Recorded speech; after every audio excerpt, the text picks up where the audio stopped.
Hello, अब हम पढ़ रहे हैं फ्रैक्शनल डिस्टिलेशन के बारे में। अगर बॉइलिंग दो मिसेबल लिक्विड्स हैं और उनके जो बॉइलिंग पॉइंट्स हैं वो एक दूसरे से बहुत क्लोज हैं, मतलब कि that is less than 25 K हैं, तो उनका जो सेपरेशन है वो आप सिंपल डिस्टिलेशन से नहीं कर सकते। तो इसके लिए ये जो इसका रीज़न क्या है कि जब अगर अपन इस मेथड को यूज़ करेंगे तो जो boiling point of more volatile liquid है, ठीक है, मिक्सचर में, उसमें काफ़ी सफिशिएंट क्वांटिटी में लेस वोलेटाइल लिक्विड जो है वो भी है ना साथ में आ जाएगा, उसके वेपर्स भी साथ में आ जाएंगे क्योंकि डिफरेंस बहुत कम है उनमें, ठीक है।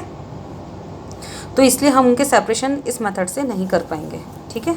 तो अब सेपरेशन इस टाइप का जो लिक्विड मिक्सचर होगा उसको अगर आपको इंडिविजुअल कंपोनेंट्स में सेपरेट करना है तो वो आप फ्रैक्शनल डिस्टिलेशन से ही कर सकते हो, जो कि रिपीटेड डिस्टिलेशन और कंडेंसेशन को इन्वॉल्व करेगा।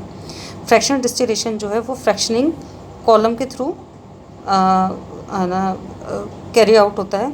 इसमें जनरली एक लॉन्ग ग्लास ट्यूब होती है जिसमें wide bore packed glass Beed या स्मॉल स्टोन या पोर्सिलेन पीसेज होते हैं। और इसका जो एक्चुअल पर्पस होता है फ्रैक्शनिंग कॉलम का वो होता है to increase the cooling surface area and to provide hurdles and obstacles to the ascending vapors and descending liquid, क्योंकि वो टेम्परेचर में डिफरेंस तो है नहीं उनके बॉइलिंग पॉइंट के।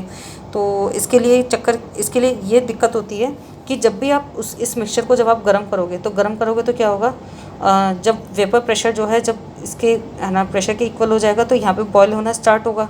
जब बॉयल होना स्टार्ट होगा तो जब जो मोर वोलेटाइल लिक्विड है जो जल्दी ही है ना मतलब वेपर बना लेगा, तो साथ में जो लेस वोलेटाइल लिक्विड होगा वो भी साथ में है ना वेपर्स बना लेगा और वो दोनों साथ में यहाँ पे मिलेंगे, तो वो सेपरेशन पॉसिबल नहीं होगा।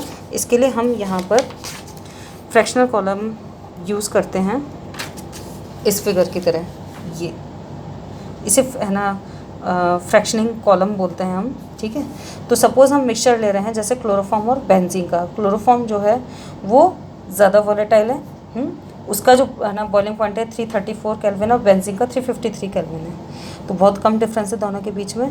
अब क्या होता है कि ये जो लिक्विड मिक्सचर है जब इसे अपन हीट करेंगे, ठीक है, टेम्परेचर राइज होगा धीरे धीरे और जो मिक्सचर है वो बॉयल होना स्टार्ट हो जाएगा। तो उस वेपर्स में इसके जो वेपर फॉर्म होंगे है ना यहाँ पर, उसमें ज़्यादा वोलेटाइल लिक्विड होगा, ठीक है, यानी क्लोरोफॉर्म होगा, है ना, लेकिन साथ साथ में बेंजीन भी होगा थोड़ी मात्रा में, ठीक है। तो जब ये ट्रेवल अप करेंगे फ्रैक्शनिंग कॉलम में, ठीक है, यहाँ पर, तो क्या होगा कि इसमें जो बेंजीन है जितना भाई उसका बाद में वेपर बने, है ना, लेकिन क्योंकि उसका बॉइलिंग पॉइंट ज़्यादा है तो जब वो वेपर में चेंज हो रहा है तो उसका कंडेंसेशन भी, क्योंकि फिर वो अपनी जो लेटेंट हीट है उसको लूज़ कर देगा। यहाँ तक आते आते लेटेंट हीट को लूज़ करते ही वो वापस कंडेंस करना यहाँ पे स्टार्ट कर देगा, ठीक है। ज़्यादा टेम्परेचर पे वो कंडेंसेशन स्टार्ट करेगा 353 केल्विन पर। जब वो कंडेंसेशन स्टार्ट कर देगा, है ना, क्योंकि वो जैसे ही लेटेंट हीट लूज़ करेगा वो कंडेंस होना स्टार्ट हो गया, लेकिन इतने में जो क्लोरोफॉर्म है वो इतनी जल्दी कंडेंस नहीं हो पाएगा, ठीक है। तो इसका मतलब क्या होगा कि इसका मतलब ये होगा कि जो वेपर है ना, वो जब ऊपर जब वेपर पहुँचेंगे, है ना, तो वो किसके होंगे, ज़्यादा क्लोरोफॉर्म के होंगे, ठीक है। और जो लिक्विड जो नीचे जो फ्लो होके वापस आएगा वो ज़्यादा क्वांटिटी, मैक्सिमम क्वांटिटी बेंजीन की होगी। तो ये जो प्रोसीजर है डिस्टिलेशन एंड कंडेंसेशन का, है ना, it is repeated at every point in fractionating column, कि ऊपर गया फिर नीचे आया, फिर ऊपर गया फिर नीचे आया, बेंजीन नीचे आता जा रहा है क्योंकि उसका है ना बॉइलिंग पॉइंट ज़्यादा है, ठीक है, कंपेरेटिव टू क्लोरोफॉर्म। तो क्लोरोफॉर्म जो है वो धीरे धीरे उसके वेपर ऊपर जाने लग जाएंगे, ठीक है। फिर as the result of the series of successive distillation, ठीक है, बाय द टाइम, क्योंकि जिसका भाई बॉइलिंग पॉइंट ज़्यादा था तो वो नीचे आने लगा, ठीक है। तो अब जब नीचे आने लगा तो वापस जो है ना क्लोरोफॉर्म था उसके वेपर ही ऊपर पहुँचे, है ना। तो ये जो प्रोसीजर है रिपीटेड डिस्टिलेशन का एंड कंडेंसेशन का, तो उसके कारण as the result of the series successive distillation by the time the vapours reach at the top of the column and escape into the condenser, they consist entirely of more volatile component chloroform. और इसको flask में collect कर लेंगे। जो ज़्यादा volatile component जो है it has completely reached and benzene starts distilling, which is collected in another flask. In this way, separation of two miscible liquid whose boiling point differ by less than 25 Kelvin can be achieved.